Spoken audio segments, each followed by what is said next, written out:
오늘 하루 잘 보내고 계십니까?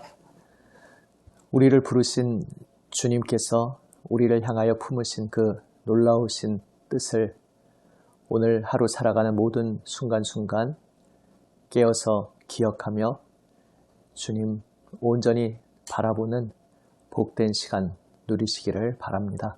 성경 통독 7번째 날, 오늘 말씀은 창세기 18장에서 21장 말씀입니다. 세 번역으로 말씀을 읽습니다. 창세기 18장. 주님께서 마므레의 상수리 나무 곁에서 아브라함에게 나타나셨다. 한창 더운 대낮에 아브라함은 자기의 장막 어귀에 앉아 있었다. 아브라함이 고개를 들고 보니 웬 사람 셋이 자기의 맞은쪽에 서 있었다.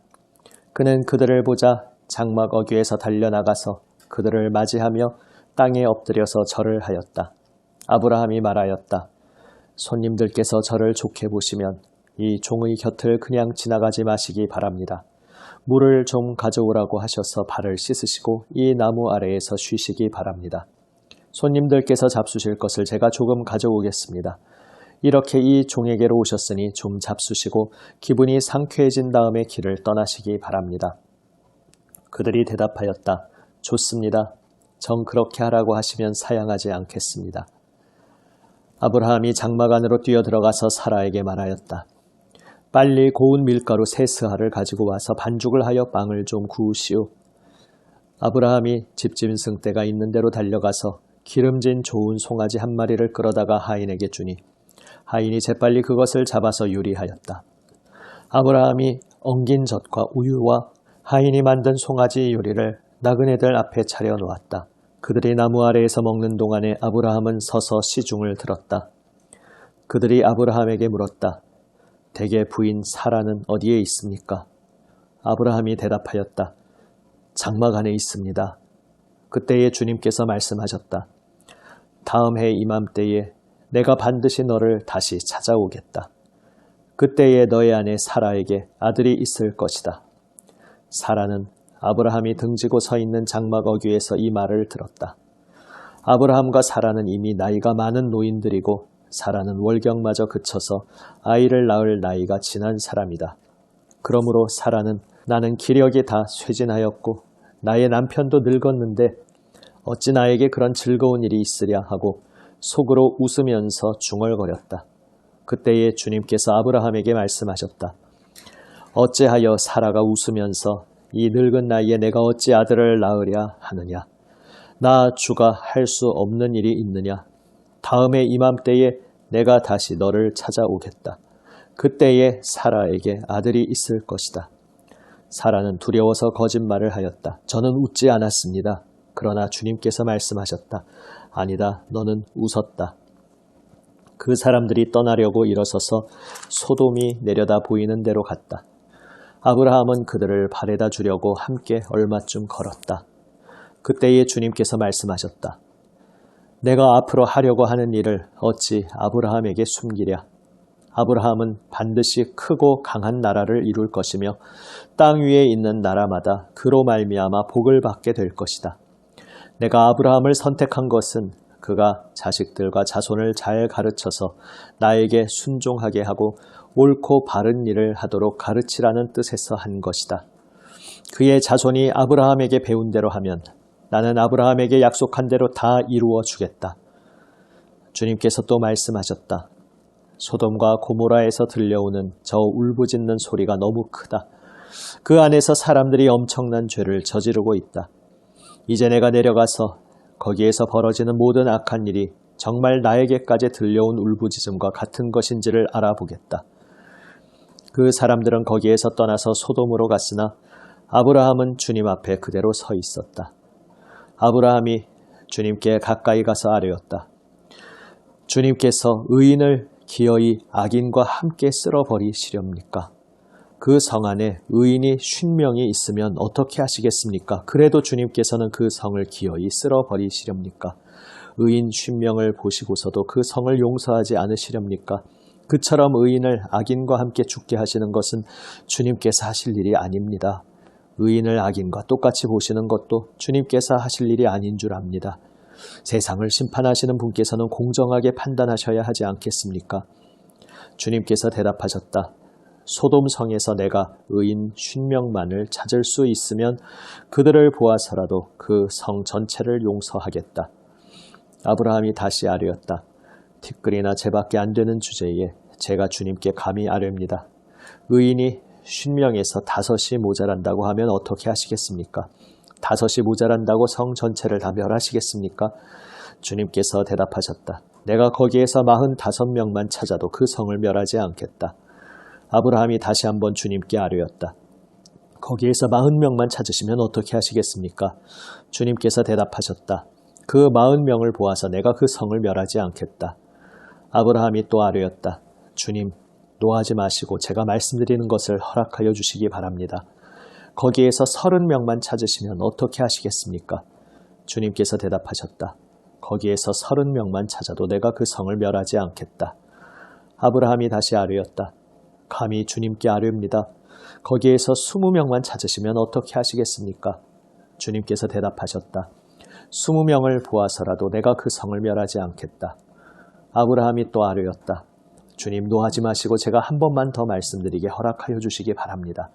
거기에서 10명만 찾으시면 어떻게 하시겠습니까? 주님께서 대답하셨다. 10명을 보아서라도 내가 그 성을 멸하지 않겠다. 주님께서는 아브라함과 말씀을 마치신 뒤에 곧 가시고 아브라함도 자기가 사는 곳으로 돌아갔다. 19장. 저녁 때에 두 천사가 소돔에 이르렀다. 롯이 소돔성 어귀에 앉아있다가 그들을 보고 일어나서 맞으며 얼굴을 땅에 대고 엎드려 청하였다. 두 분께서는 가시는 길을 멈추시고 이 종의 집으로 오셔서 발을 씻고 하룻밤 머무르시기 바랍니다. 내일 아침에 일찍 일어나셔서 길을 떠나시기 바랍니다. 그들이 대답하였다. 아닙니다. 우리는 그냥 길에서 하룻밤을 묵을 생각입니다. 그러나 롯이 간절히 권함으로 마침내 그들이 롯을 따라서 집으로 들어갔다.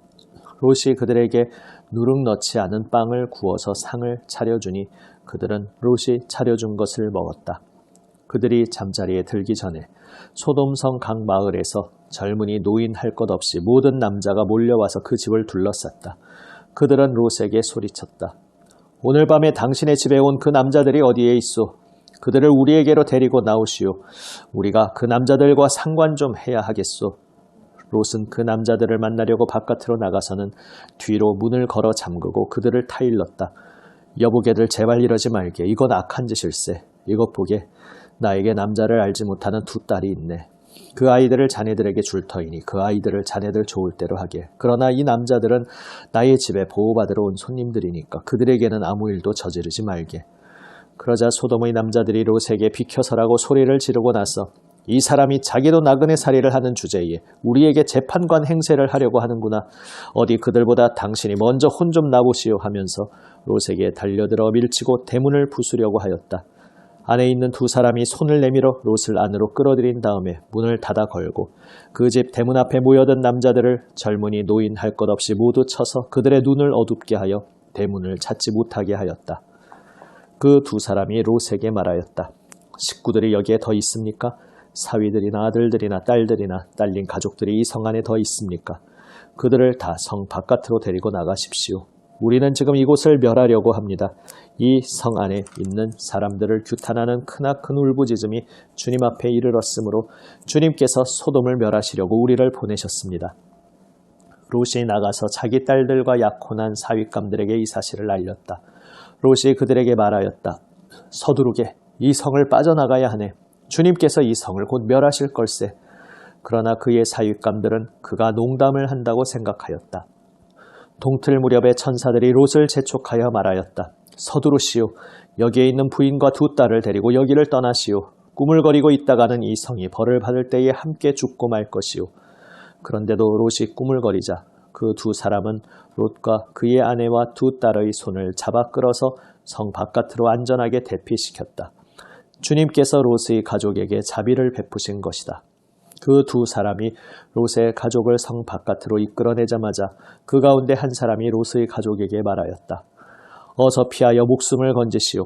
뒤를 돌아보거나 들에 머무르거나 하지 말고 저 산으로 도피하시오. 그렇게 하지 않으면 죽고 말 것이오. 이때에 롯이 그들에게 말하였다. 다른 길을 말씀해 주시기 바랍니다. 두 분께서는 이 종을 좋게 보시고 저에게 크나큰 은혜를 베푸셔서 저의 목숨을 구해 주셨습니다. 그러나 제가 저 산까지 도피해 가다가는 이 재난을 피하지 못하고 죽게 될까 두렵습니다.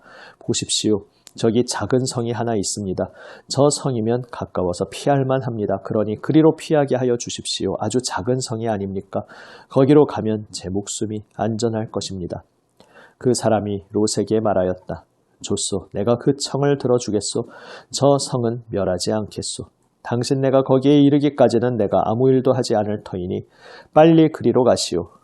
롯이 그 성을 작다고 하였으므로 사람들은 그 성의 이름을 소알이라고 하였다. 롯이 소알에 이르렀을 때에 해가 떠올라서 땅을 비췄다. 주님께서 하늘 곧 주님께서 계신 곳으로부터 소돔과 고모라에 유황과 불을 소나기처럼 퍼부으셨다. 주님께서는 그 두 성과 성 안에 사는 모든 사람과 넓은 들과 땅에 심은 채소를 다 엎어 멸하셨다. 롯의 아내는 뒤를 돌아보았으므로 소금 기둥이 되었다. 다음 날 아침에 아브라함이 일찍 일어나서 주님을 모시고 서 있던 그곳에 이르러서 소돔과 고모라와 넓은 들이 있는 땅을 내려다보니 거기에서 솟아오르는 연기가 마치 옹기 가마에서 나는 연기와 같았다. 하나님은 들에 있는 성들을 멸하실 때에 아브라함을 기억하셨다. 그래서 하나님은 롯이 살던 그 성들을 재앙으로 뒤엎으실 때에 롯을 그 재앙에서 건져주신 것이다. 롯은 소알에 사는 것이 두려워서 두 딸을 데리고 소알을 떠나 산으로 들어가서 숨어서 살았다. 롯은 두 딸들과 함께 같은 굴에서 살았다. 하루는 큰 딸이 작은 딸에게 말하였다. 우리 아버지는 늙으셨고 아무리 보아도 이 땅에는 세상 풍속대로 우리가 결혼할 남자가 없다. 그러니 우리가 아버지께 술을 대접하여 취하시게 한 뒤에 아버지 자리에 들어가서 아버지에게서 씨를 받도록 하자. 그날 밤에 두 딸은 아버지에게 술을 대접하여 취하게 한 뒤에 큰 딸이 아버지 자리에 들어가서 누웠다. 그러나 아버지는 큰 딸이 와서 누웠다가 일어난 것을 전혀 알아차리지 못하였다. 이튿날 큰 딸이 작은 딸에게 말하였다. 어젯밤에는 내가 우리 아버지와 함께 누웠다. 오늘 밤에도 우리가 아버지께 술을 대접하여 취하시게 하자. 그리고 이번에는 내가 아버지 자리에 들어가서 아버지에게서 씨를 받아라. 그래서 그날 밤에도 두 딸은 아버지에게 술을 대접하여 취하게 하였고 이번에는 작은 딸이 아버지 자리에 들어가 누웠다. 그러나 이번에도 그는 작은 딸이 와서 누웠다가 일어난 것을 전혀 알아차리지 못하였다. 롯의 두 딸이 드디어 아버지의 아이를 가지게 되었다. 큰 딸은 아들을 낳고 아기 이름을 모압이라고 하였으니 그가 바로 오늘날 모압 사람의 조상이다. 작은 딸도 아들을 낳고 아기 이름을 베남미라고 하였으니 그가 바로 오늘날 암몬 사람의 조상이다. 20장 아브라함은 마므레에서 네겝 지역으로 옮겨가서 가데스와 수르 사이에서 살았다. 아브라함은 그랄에 잠시 머문 적이 있는데 거기에서 아브라함이 자기 아내 사라를 사람들에게 자기 누이라 소개하였으므로 그랄 왕 아비멜렉이 사람을 보내서 사라를 데려갔다. 그런데 그날 밤에 하나님이 꿈에 아비멜렉에게 나타나셔서 말씀하셨다. 내가 이 여자를 데려왔으니 너는 곧 죽는다. 이 여자는 남편이 있는 여자다. 아비멜렉은 아직 그 여인에게 가까이 하지 않았으므로 주님께 이렇게 아뢰었다. 주님께서 의로운 한 민족을 멸하시렵니까? 아브라함이 저에게 이 여인은 자기 누이라고 하지 않았습니까? 또 이 여인도 아브라함을 오라버니라고 말하지 않았습니까? 저는 깨끗한 마음으로 떳떳하게 이 일을 하였습니다. 하나님이 꿈에 또 그에게 말씀하셨다. 그렇다. 나는 내가 깨끗한 마음으로 이렇게 한 줄을 잘 안다. 그러므로 내가 너를 지켜서 내가 나에게 죄를 짓지 못하도록 한 것이다. 그 여인을 건드리지 못하게 한 이유도 바로 여기에 있다. 이제 그 여인을 남편에게로 돌려보내어라. 그의 남편은 예언자이므로 너에게 탈이 나지 않게 하여 달라고 기도할 것이고 너는 살 것이다. 그러나 그 여인을 돌려보내지 않으면 너와 너에게 속한 사람들이 틀림없이 다 죽을 줄 알아라. 다음 날 아침에 아비멜렉은 일찍 일어나서 신하들을 다 불렀다. 그들은 왕에게 일어난 일을 다 듣고서 매우 두려워하였다. 아비멜렉은 아브라함을 불러들여서 호통을 쳤다. 당신은 어찌하여 우리에게 이렇게 하였소? 내가 당신에게 무슨 잘못을 저질렀기에 나와 내 나라가 이 크나큰 죄에 빠질 뻔하게 하였느냐 말이오. 당신은 나에게 해서는 안 될 일을 한 거요. 아비멜렉이 또 아브라함에게 말하였다. 도대체 어째서 이런 일을 저지른단 말이오? 아브라함이 대답하였다. 이곳에서는 사람들이 아무도 하나님을 두려워하지 않으니까 나의 아내를 빼앗으려고 할 때에는 사람들이 나를 죽일 것이라고 생각하였습니다. 그러나 사실을 말씀드리면 나의 아내가 나의 누이라는 것이 틀린 말은 아닙니다. 아내는 나와는 어머니는 다르지만 아버지는 같은 이복 누이이기 때문입니다. 하나님이 나를 아버지 집에서 떠나서 여러 나라로 두루 다니게 하실 때에 내가 아내에게 부탁한 말이 있습니다. 우리가 어느 곳으로 가든지 사람들이 나를 두고서 묻거든 그대는 나를 오라버니라고 하시오. 이것이 그대가 나에게 베풀 수 있는 은혜요 하고 말한 바 있습니다. 아비멜렉이 아브라함에게 양떼와 소떼와 남종과 여종을 선물로 주고 아내 사라도 아브라함에게 돌려보냈다. 아비멜렉이 아브라함에게 말하였다. 나의 땅이 당신 앞에 있으니 원하는 곳이 어디이든지 가서 거기에서 자리를 잡으시오. 그리고 사라에게는 이렇게 말하였다. 나는 그대의 오라버니에게 은 1,000세겔을 주었소. 이것은 그대와 함께 있는 여러 사람에게서 그대가 받은 부끄러움을 조금이나마 덜어보려는 나의 성의의 표시요. 그대가 결백하다는 것을 모두가 알게 될 것이요. 아브라함이 하나님께 기도하니 하나님이 아비멜렉과 그의 아내와 그의 여종들이 다시 아이를 가질 수 있도록 태를 열어주셨다. 아비멜렉이 아브라함의 아내 사라를 데려간 일로 주님께서는 전에 아비멜렉 집안의 모든 여자의 태를 닫으셨었다. 21장 주님께서는 말씀하신 대로 사라를 돌보셨다. 사라에게 약속하신 것을 주님께서 그대로 이루시니 사라가 임신하였고 하나님이 아브라함에게 약속하신 바로 그때가 되니 사라와 늙은 아브라함 사이에서 아들이 태어났다. 아브라함은 사라가 낳아준 아들에게 이삭이라는 이름을 지어주었다. 이삭이 태어난 지 8해 만에 아브라함은 하나님이 분부하신 대로 그 아기에게 할례를 베풀었다. 아브라함이 아들 이삭을 보았을 때에 그의 나이는 100살이었다. 사라가 혼자서 말하였다. 하나님이 나에게 웃음을 주셨구나. 나와 같은 늙은이가 아들을 낳았다고 하면 듣는 사람마다 나처럼 웃지 않을 수 없겠지. 그는 말을 계속하였다. 사라가 자식들에게 젖을 물리게 될 것이라고 누가 아브라함에게 말할 엄두를 내었으랴. 그러나 내가 지금 늙은 아브라함에게 아들을 낳아주지 않았는가. 아기가 자라서 젖을 떼게 되었다. 이삭이 젖을 떼는 날에 아브라함이 큰 잔치를 벌였다. 그런데 사라가 보니 이집트 여인 하갈과 아브라함 사이에서 태어난 아들이 이삭을 놀리고 있었다. 사라가 아브라함에게 말하였다. 저 여종과 그 아들을 내보내십시오. 저 여종의 아들은 나의 아들 이삭과 유산을 나누어 가질 수 없습니다. 그러나 아브라함은 그 아들도 자기 아들이므로 이 일로 마음이 몹시 괴로웠다. 하나님이 그에게 말씀하셨다. 그 아들과 그 어머니인 여종의 일로 너무 걱정하지 말아라. 이삭에게서 태어나는 사람이 너의 씨가 될 것이니 사라가 너에게 말한 대로 다 들어주어라.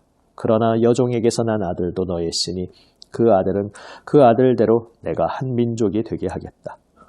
다음 날 아침에 일찍 아브라함은 먹거리 얼마와 물 한 가죽 부대를 가져다가 하갈에게 주었다. 그는 먹거리와 마실 물을 하갈의 어깨에 메워주고서 그를 아이와 함께 내보냈다. 하갈은 길을 나서서 부엘세바 빈들에서 정처 없이 헤매고 다녔다. 가죽 부대에 담아온 물이 다 떨어지니 하갈은 아이를 덤불 아래에 뉘어놓고서 아이가 죽어가는 꼴을 참아 볼 수가 없구나 하면서 화살 한바탕 거리만큼 떨어져서 주저앉았다. 그 여인은 아이 쪽을 바라보고 앉아서 소리를 내어 울었다. 하나님이 그 아이가 우는 소리를 들으셨다. 하늘에서 하나님의 천사가 하갈을 부르며 말하였다. 하갈아, 어찌된 일이냐? 무서워하지 말아라. 아이가 저기에 누워서 우는 저 소리를 하나님이 들으셨다. 아이를 안아 일으키고 달래어라. 내가 저 아이에게서 큰 민족이 나오게 하겠다. 하나님이 하갈의 눈을 밝히시니 하갈이 샘을 발견하고 가서 가죽 부대에 물을 담아다가 아이에게 먹였다. 그 아이가 자라는 동안에 하나님이 그 아이와 늘 함께 계시면서 돌보셨다. 그는 광야에 살면서 활을 쏘는 사람이 되었다. 그가 바란 광야에서 살 때에 그의 어머니가 그에게 이집트 땅에 사는 여인을 데려가서 아내로 삼게 하였다. 그 무렵에 아비멜렉과 그의 군사령관 비골이 아브라함에게 말하였다. 하나님은 당신이 무슨 일을 하든지 당신을 도우십니다. 이제 여기 하나님 앞에서 당신이 나와 나의 아이들과 나의 자손을 속이지 않겠다고 맹세하십시오. 당신이 나그네살이를 하는 우리 땅에서 내가 당신에게 한 것처럼 당신도 나와 이 땅 사람들에게 친절을 베풀어 주시기 바랍니다. 아브라함이 말하였다. 맹세합니다. 이렇게 말하고 나서 아브라함은 아비멜렉의 종들이 우물을 빼앗은 것을 아비멜렉에게 항의하였다. 그러나 아비멜렉은 이렇게 말하였다. 누가 그런 일을 저질렀는지 나는 모릅니다. 당신도 그런 말을 여태까지 나에게 하지 않았습니다.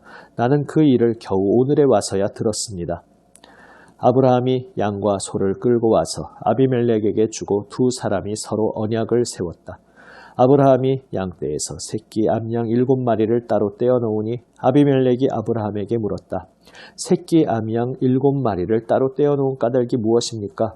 아브라함이 대답하였다.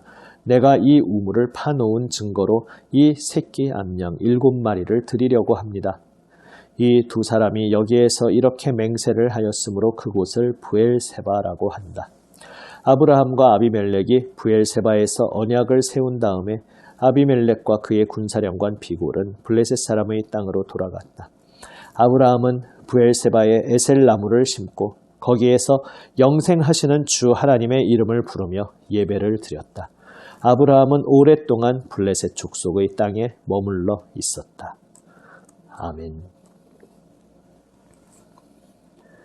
오늘 본문 이야기에서 하나님께서 복의 통로로, 복의 근원으로 부르신 이의 인생이 어떠한 인생으로 나타나는지 발견할 수 있습니다. 18장에서 아브라함 앞에 세 사람이 나타납니다. 뒤에 맥락을 보면 하나님과 그리고 하나님의 사자들이 함께 사람의 형상처럼 나타났던 것임을 알 수 있습니다. 오늘 읽은 세 번역에서 더 명확히 나타나는 사실이 있는데 아브라함이 그들의 정체를 처음에 알지 못했다는 것입니다. 그래서 개역 개정에는 내 주여라고 번역되어 있지만 그것이 하나님을 의식하고 부른 호칭이 아니라 지나가는 손님이지만 그들을 극진히 예우하여 부른 호칭임을 우리는 알 수 있습니다. 알지 못하는 중에 천사를 대접하였다라는 말씀이 뒤에 성경에 나오듯이 바로 이 장면이 그러한 장면입니다. 고대 사회에서 지나가는 나그네를 대접하는 것은 마땅한 의무요 영예로운 일이라고 여겨졌습니다. 특별히 성경에서는 그저 고대 문화에 그것이 선한 풍속일 뿐만 아니라 바로 하나님을 믿는 하나님 백성으로서 그것이 마땅히 행해야 할 선한 믿음의 일임을 말씀하고 있습니다. 아브라함의 이 모습을 통해서 아브라함이 하나님을 경외함으로 나그네를 극진히 섬기고 대접하며 살았다는 것을 알게 됩니다. 이처럼 하나님의 부르심을 받아서 복의 통로로 살아가는 사람들, 우리 신약에서는 바로 예수 그리스도의 그 이름을 이어받은 그리스도의 사람, 그리스도인인 우리는 나그네를 환대하고 영접하고 섬기며 대접하는 삶으로 부름받았습니다. 이 땅에서 나그네로서 어디에 의지할 곳 없이 소외당하는 이들이 어떤 사람들인지 한번 생각해 보기 원합니다. 주님의 몸된 교회는 바로 그렇게 나그네 살이를 하는 이들을 마치 주님을 섬기듯이 하나님 경외하는 마음으로 극진히 환대하고 섬기는 사명으로 부름받은 것입니다. 하나님의 부르심을 받은 복의 통로, 그 하나님의 백성을 향해서 하나님께서 원하시는 것은 하나님을 믿는 믿음입니다. 계속해서 전능하신 하나님께 능치 못할 일이 없다는 것을 믿으라. 그 믿음의 자리로 하나님의 백성을 초청하십니다. 앞선 본문에서는 아브라함이 믿지 못해서 웃었다는 장면이 나왔는데 이제 오늘 본문에서는 사라가 하나님께서 자손을 주시겠다는 약속을 믿지 못하고 웃는 장면이 나옵니다. 지금 이 중간 맥락에서 부인 이름이 사라인 것도 알고 또 이맘때에 다시 올 것이다. 너의 사라에게 아들이 있을 것이다. 이렇게 말씀하시는 대목부터는 아브라함과 사라가 지금 눈앞에 와 있는 이 정체불명의 손님들이 바로 우리가 지금까지 섬겨온 그 하나님께서 나타나신 모습임을 이미 알게 되었을 것입니다. 그리고 그분이 말씀하는 그 말씀 앞에서 사라는 하나님 말씀임에도 불구하고 자신의 현재 상황, 자신을 둘러싸고 있는 환경, 자신의 처지, 그것에 더 마음을 두면서 피식 웃고 맙니다. 하나님께서는 그것을 정확히 짚어내십니다. 사라를 궁지에 몰기 위해서 그러시는 것이 아니라 하나님을 온전히 믿는 믿음의 자리로 그들을 초청하기 위해서 자신이 지금 어떤 모습으로 서 있는지 철저히 돌아보게 하시고 온전한 믿음으로 오직 주님을 기다리는 자리로 초청하고 계신 것입니다. 또한 하나님께서 복의 통로로 부르신 백성은 하나님의 마음을 배우고 품고 세상을 향하여 중보하는 자리로 부름받았음을 오늘 소돔과 고모라에 대해 하나님께서 말씀하시고 그것에 대해 아브라함이 반응하는 장면에서 알게 됩니다. 얼핏 보면 전에도 말씀드렸듯이 표면적으로는 하나님은 멸하시겠다고 하고 아브라함은 어떻게 해서든지 그 백성들이 멸망당하지 않도록 밀당을 하는 것처럼 보이지만 사실은 그들을 어떻게 해서든지 은혜로 초청하시고 그래서 비록 죄악 가운데 있는 백성이지만 그들에게 다시 기회를 주고자 하시는 것은 누구보다도 하나님께서 품고 계시는 마음이었습니다.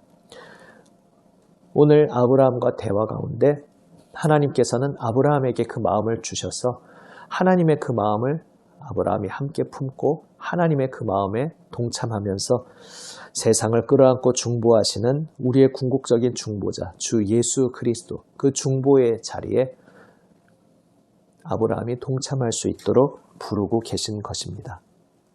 주님의 백성으로 부름받은 우리 그리스도인 주님의 몸된 교회는 세상을 마음에 품고 중보하는 예수님의 그 중보기도의 자리에 동참하도록 부름받은 사람들인 것입니다. 롯에 대해 이야기가 나오는데 그 역시 아브라함처럼 나그네를 환대하는 일에 힘썼음을 보게 됩니다. 그러나 소돔으로 찾아 들어간 그의 삶에는 한계가 있었습니다. 그저 죄악 가운데 있는 소돔 백성들에게 물들지 않도록 자신을 지키고자 안간힘을 쓰고는 있었지만 그리고 그들의 죄악에 대해서 그것은 잘못된 일이라고 지적하는 데까지는 가고 있었지만 그 가운데에서 아브라함이 그러하듯이 더 적극적으로 하나님과 동행하는 삶에 이르지는 못하고 있었습니다. 하나님께서 소돔성에서 탈출하도록 기회를 주실 때 산으로 가라고 하셨는데 산으로 가는 것을 두려워하면서 근처에 있는 작은 성으로 가게 해달라고 하는 데에서 롯이 온전히 하나님을 의지하지 못하고 인간적인 두려움으로 주저하는 모습을 보게 됩니다. 알지 못하는 땅으로 부름받고 그 미지의 땅으로 나왔던 아브라함의 믿음과는 달리 지금 이 절체절명의 순간에 산으로 대피하라고 하시는 그 말씀 앞에서 무엇이 있는지 알 수 없는 정체불명의 산보다는 그래도 사람의 문명이 있고 다른 사람들이 살고 있는 성에 들어가고자 했습니다. 사실 이 소알성을 비롯하여 이 일대의 성읍이 다 결국 비슷한 형편일 텐데 그래서 하나님께서 이 성들을 멸하시겠다고 하고 계시는데 굳이 또 그 성의 문화로 들어가서 그 성의 문화에 기대어 살려고 하는 롯의 연약함을 보게 됩니다. 그렇게 뒤돌아보는 마음의 제일 앞에 서 있었던 것이 롯의 아내였습니다. 결국 그는 뒤돌아봄으로써 하나님의 경고를 무시함으로써 소금 기둥이 되고 맙니다. 그러나 살아남은 롯과 그 두 딸도 그렇게 처지가 다르지 않았습니다. 막상 성들이 하늘로부터 내려온 불로 심판받는 것을 보자 자기가 간청해서 들어가게 되었던 그 성에 머물러 있는 것을 두려워했습니다. 결국은 산으로 대피합니다. 그 산에서의 삶 속에서 하나님이 어떻게 앞으로 그들의 삶을 인도하실지 하나님을 바라보는 것이 아니라 롯의 두 딸은 인간적인 방식으로 자신들의 자손을 이어가고자 하는 그러한 비극적인 모습으로 나타납니다. 좀 모양새는 다르지만 아브라함이 좌충우돌 시행착오를 겪을 때 사람의 힘을 의지하려 했던 모습과 비슷합니다. 여기까지 걸어온 모든 길, 하나님의 백성으로 부름받은, 복의 통로로 부름받은 이는 하나님의 빚어주시는 손길 가운데 계속 점점 하나님의 마음을 알아가는 자리로 초청받았다는 것을 지난번에 나누었습니다. 그러나 오늘 20장에서 어떤 면에서 여전히 제자리 걸음을 하고 있는 아브라함의 모습을 보게 됩니다. 우리의 믿음의 길도 그렇습니다. 우리가 점점 믿음의 시간이 길어지고 믿음이 깊어지는 것 같다고 느껴질 때 그것이 아담의 후예로 태어난 죄악의 존재, 우리 옛사람이 점점 개량되거나 우리 옛사람이 점점 수준이 나아지고 괜찮아지는 그러한 것이 아닙니다. 우리의 옛사람은 예수님과 함께 십자가에 못 박혀 죽고 오직 예수님의 부활과 함께 새롭게 창조된 새 사람을 우리가 입고 성령의 빚어가시는 손길 가운데에서 새 사람이 점점 성장하고 성숙해 가는 것입니다. 그래서 우리가 믿음의 삶을 한참 살아왔음에도 불구하고 어느 날 내 속에 옛사람은 여전히 옛날 그 한심한 수준에 머물러 있음을 우리는 발견하게 됩니다. 그리고 때로 회의에 빠지고 실망합니다. 내가 아직도 이런 수준인가? 그런데 바로 거기에 믿음의 비밀이 있습니다. 우리가 믿음이 자라간다는 것은 옛사람이 점점 나아지는 것이 아니었기에 우리 옛사람의 수준은 예전 주님을 알지 못할 때와 여전히 그 자리에 그대로 머물러 있습니다. 심지어는 세월이 흐르면서 옛사람은 점점 더 나빠졌을 수도 있습니다. 그 옛사람 때문에 우리가 시험에 들 것이 아닙니다. 그 옛사람은 예수님의 십자가 죽음에 함께 못 박혀 죽었음을 선언하고 더 이상 그 옛사람의 귀를 기울이지 않고 거기에 나의 마음의 뿌리를 두지 말고 하나님께서 내 속에 창조하신 새 사람의 성품을 따라 주님을 믿는 믿음으로 우리는 걸어갈 뿐입니다. 내 속에 여전히 한심한 모습으로 남아있는 옛사람은 날마다 벗어버리고 오직 주님 손에 우리를 맡기며 걸어가는 것. 이것이 바로 하나님의 백성으로 하나님 복의 통로로 부름받은 이의 삶인 것입니다. 하나님의 복의 통로로 부름받은 사람은 비록 아비멜렉 앞에서 궁여지책으로 거짓말을 하면서 일종의 망신을 당하기도 하였지만 그리고 거기에서 변명으로 하는 그 변명이 얼마나 참 궁색합니까? 사실 따지고 보면 내 아내가 내 누이인 것도 맞습니다. 이복 누이인 것도 맞습니다. 말을 하는데 그 말은 아비멜렉을 속였던 것에 대한 해답은 전혀 될 수 없습니다. 정말 궁색한 변명입니다. 이렇게 여전히 아직도 연약한 모습을 두려워함 가운데 나타낸 아브라함이었지만 그러나 하나님께서는 그가 하나님의 예언자다 말씀하십니다. 아브라함을 축복하는 자에게는 하나님께서 복을 내리고 아브라함을 저주하는 자에게는 하나님께서 저주하시겠다 말씀하신 그 모습이 아브라함의 삶에서 어떻게 드러나게 되는지 우리는 바라보게 됩니다. 아비멜렉이 비록 모든 것을 알고서 일부러 아브라함의 아내를 빼앗은 것은 아니었지만 결과적으로 아브라함의 삶에 위해를 가하게 되었을 때 하나님께서는 그의 발걸음을 멈추시며 아브라함을 지켜 보호하시고 아브라함에게 위해를 끼친 아비멜렉 집안에 하나님의 징계를 내리십니다. 그리고 그가 모든 전말을 알게 되어서 다시 잘못을 바로 잡았을 때 하나님께서는 바로 그 궁색한 아브라함, 거짓말로 위기를 모면하려고 했던 아브라함, 그를 하나님께서 세우신 예언자라고 말씀하시며 아브라함의 기도를 통해 아비멜렉에게 내리셨던 징계를 다시 철회하십니다. 이것이 정말 놀라운 은혜로 부름받아서 하나님의 은혜에 붙들려 하나님의 복의 통로로 살아가는 우리 그리스도인의 모습입니다. 우리는 때때로 넘어지고 정말 부끄러운 것 투성이지만 그런 우리를 하나님께서 이 땅에 복을 내리시는 통로로 계속해서 들어 사용하시는 것입니다. 그리고 마침내 아비멜렉은 요즘으로 말하자면 갑과 같은 존재인데 세상의 관점에서 보면 아브라함과 비교할 수 없는 그저 한 일족의 가장인 아브라함과 비교할 수 없는 한 나라의 왕인 아비멜렉인데 그가 먼저 숙이고 들어와서 우리가 평화 조약을 맺자. 사실 이렇게 말하는 것은 약자가 먼저 요청하는 것 아니겠습니까? 그러나 아비멜렉이 그가 이제 하나님을 경험하고 나서 아비멜렉보다 크신 영광의 주 하나님을 인정하게 되었고 그래서 그 하나님께서 함께 하시는 아브라함과 평화의 조약을 먼저 맺고자 하는 모습을 보게 됩니다.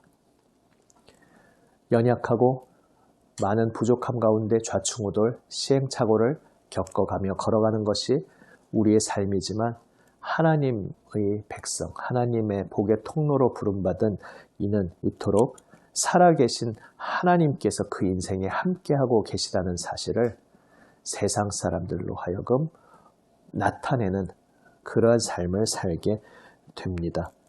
오늘 우리가 살아가는 우리의 인생의 발걸음도 지금 아브라함이 우물을 빼앗기는 그러한 곤란함에 처했던 것 같은 그러한 시간을 통과하고 있을지도 모릅니다. 그러나 하나님께서 복의 통로로 불러주신 우리의 인생을 통해 살아계신 하나님께서 온 천하의 주인 되심을 우리가 주변에서 만나는 모든 사람들로 하여금 반드시 고백하게 하실 것이라는 사실을 기억하며 오늘도 오직 은혜로 우리를 빚어가시는 주님 손에 우리를 온전히 맡기기 원합니다. 기도하시겠습니다. 아버지 하나님, 연약하고 부끄럽고 실패하고 넘어지는 저희들이지만 하나님의 복의 통로로 불러주신 그 부르심을 후회하지 않으시고 날마다 인내로 사랑으로 빚어가시며 저희의 삶을 통해 하나님의 놀라우신 생명의 역사를 펼쳐주시니 감사드립니다. 저희의 무엇을 의지할 것 아무것도 없지만 신실하신 사랑으로 저희를 붙들어 주시고 저희를 빚어가시는 우리 주님만 바라보며 주님, 이 복의 통로의 사명자의 길을 걸어가게 하여 주옵소서. 우리의 힘으로 할 수 있는 것 아무것도 없으나 오직 주님께서 초청하여 주시는 그 자리, 온전히 하나님만 믿고 의지하며 하나님 신뢰하는 그 자리에 날마다 새롭게 설 수 있도록 날마다 옛사람을 벗어버리고 날마다 예수 그리스도 십자가 보혈 은혜로 새 사람을 입으며 주님을 따르게 하여 주시옵소서. 세상을 품고 중보하는 삶을 살아가게 하여 주시옵소서. 우리 구주 예수님 이름으로 기도드립니다. 아멘.